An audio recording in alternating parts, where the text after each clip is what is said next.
Welcome back my channel educational R K point. तो good morning all of you. जैसा कि आप जान रहे हैं कि टीचिंग एप्टीट्यूड की सीरीज आपकी चल रही है और रीजनिंग की क्लास भी मैं कुछ प्रोवाइड आपको कर ही रही हूँ। धीरे धीरे इंग्लिश के भी क्लास आपको प्रोवाइड किए जा रहे हैं।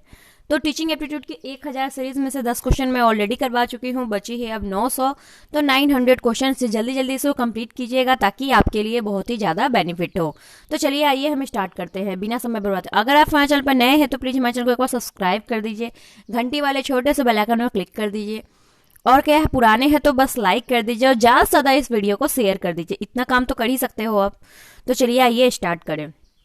सबसे हमारा पहला क्वेश्चन है, और हाँ आपको पीडीएफ अगर इसकी चाहिए तो आप मेरे टेलीग्राम चैनल जो नीचे जो लिखा हुआ है डिस्क्रिप्शन में, आपको वहां से मेरा लिंक मिल जाएगा, वहां से। और मेरे व्हाट्सएप ग्रुप पे जुड़ना चाहते हैं तो आप वहां से भी जुड़ सकते हैं। वहां पे आपको सबसे पहले नोटिफिकेशन वहां मिल जाती है।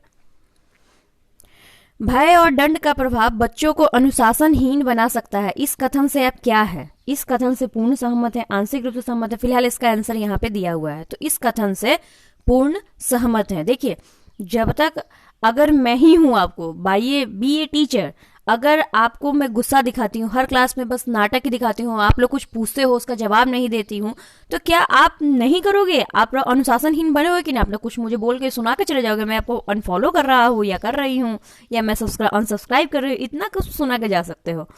तो इसी तरीके से जब तक आप भय और दंड का प्रभाव दिखाइएगा तो बच्चे कभी भी अनुशासन में नहीं आएंगे, वो अनुशासनहीन ही बनेंगे।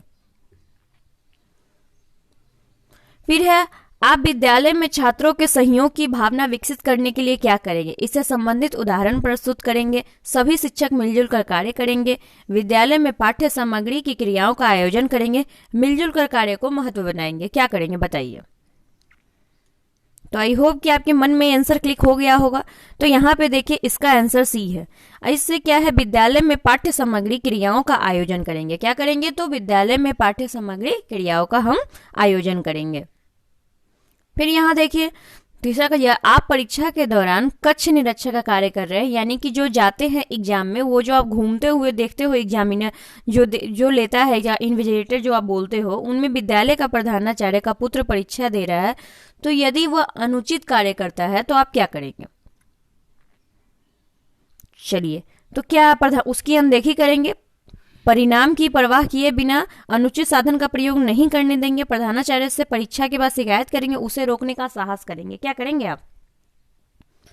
तो इसका आंसर होगा बी। देखिए, जो भी परिणाम हो, लेकिन बच्चे सारे बच्चे हैं उसी के समान वो भी बच्चा है, तो आप अगर उसको बीए टीचर आप उसको नहीं सिखा सकते हो कि हाँ ये करो, तो वरना आप क्यों डरोगे? किससे डरना है? अरे टीचर है, काम ईमानदारी होता है, चाहे वो जिसका नेता का ही बेटा क्यों ना हो।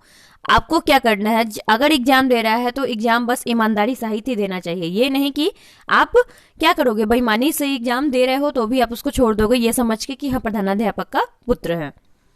सम्मान प्राप्त करने के लिए दूसरों को सम्मान देना अति आवश्यक है। यह उक्ति लागू होती है कार्यालयों एवं कार्यस्थलों द्वारा केवल सामाजिक परिस्थितियों में, स्कूलों के सहित सभी स्थानों में समान रूप से केवल स्कूलों में। चलिए, आंसर आपको क्लिक हो गया होगा, तो आंसर इसका सी है।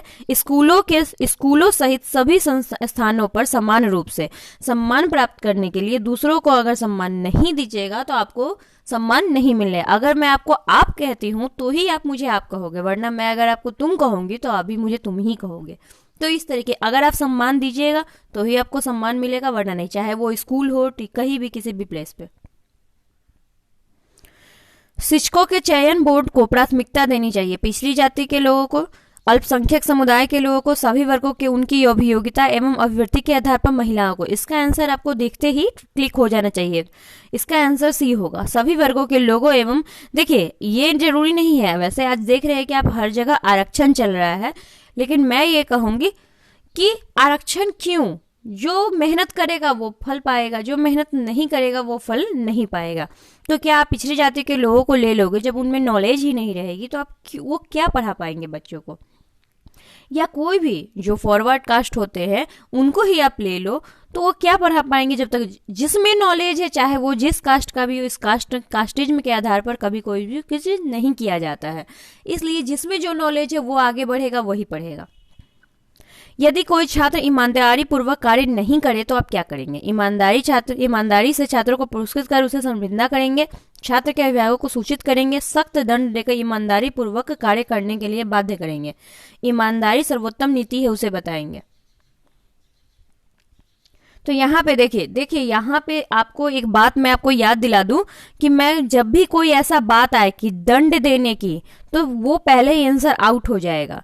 तो ये सब काम हम कर सकते थे, बट ये शर्मिंदा करेंगे, किसी को भी कभी नीचा दिखाने का काम अगर ऑप्शन में आए तो आप उसको नहीं टिक लगाइएगा, क्योंकि देखिए ये देता ही है आपको कुछ क्वेश्चन। देखिए 100% क्वेश्चन में से अगर कोई भी कार्य आपको दंड से रिलेटेड जाता है, अगर आप कर दे कि सबका स्वभाव अलग अलग होता है, अगर आपका स्वभाव, इसमें स्वभाव पर भी बहुत डिपेंड पड़ता है, अगर आपका स्वभाव कठोर है तो आप बोलोगे दंड लगाओगे कि मैं उसे दंड दूंगा। बट हमेशा याद रखिए कोई भी 100% कड़ा रुख यानी कि स्ट्रिक्ट रूल कभी फॉलो नहीं करना है।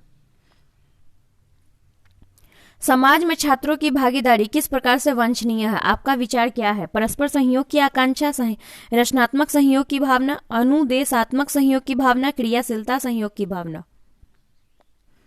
चलिए आंसर क्लिक हो गया होगा, तो इसका आंसर ये है परस्पर सहयोग की आकांक्षा।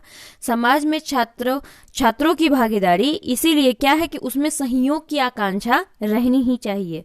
इस पर क्या विचार है कि उसमें हमेशा एक दूसरे का साथ है। अब ये नहीं कि दूसरा दोस्त गिर रहा है तो तीसरे वाले हंस रहे हैं उसे देखकर।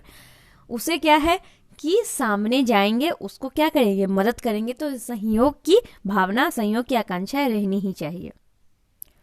यहाँ पे देखिए, किसी कार्य को योजना बनाते समय बहुत सी बातों को तब की तब सोची जाएगी, इस उक्ति पर छोड़ा जाता है। इस कार्य आप क्या सोचते हैं? एक निराशावादी विचार, एक मूर्खता विचार, एक श्रेष्ठतम विचार, एक आशावादी विचार।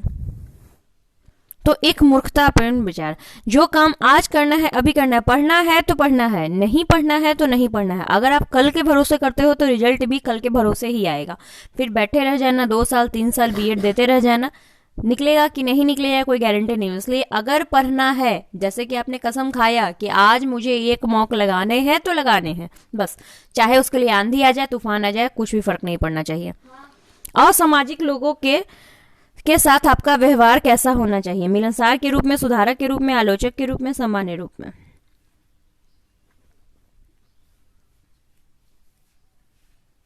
चलिए इसका आंसर है सुधारक के रूप में। असामाजिक लोग जानते हैं, जो लफंगे लोग होते हैं, उन लोगों के लिए असामाजिक तत्व कहा जाता है। ऐसा नहीं, वो समाज से कुछ हट कर काम करते हैं, इसलिए उन्हें असामाजिक कहा जाता है।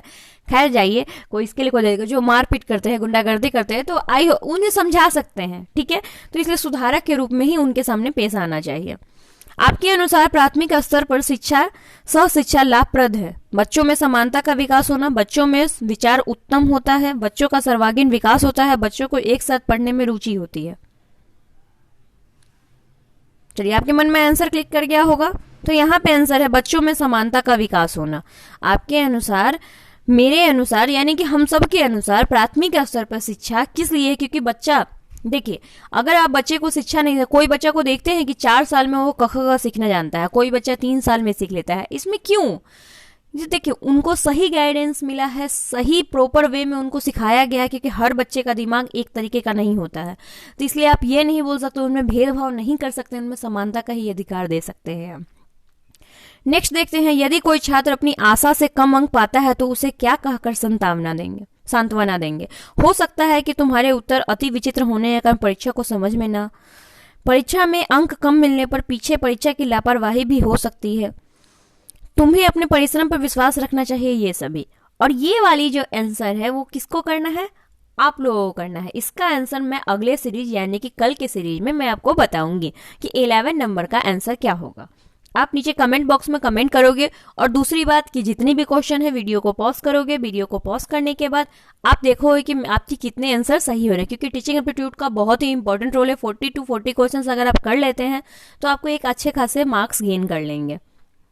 तो चलिए इसी के साथ मैं आपसे विदा लेती हूँ। आई होप कि आज के लिए आपका दिन मंगलमय हो। अगर आपने मुझे कहीं भी फॉलो नहीं किया है तो कृपया कर फॉलो कीजिए। मेरे व्हाट्सअप, फेसबुक, इंस्टा, हर जगह आप, फेसबुक नहीं, इंस्टा, टेलीग्राम, सब जगह आप फॉलो कर सकते हैं। इसकी PDF मैं आपको ग्रुप में अभी प्रोवाइड करवा देती हूँ। धन्यवाद।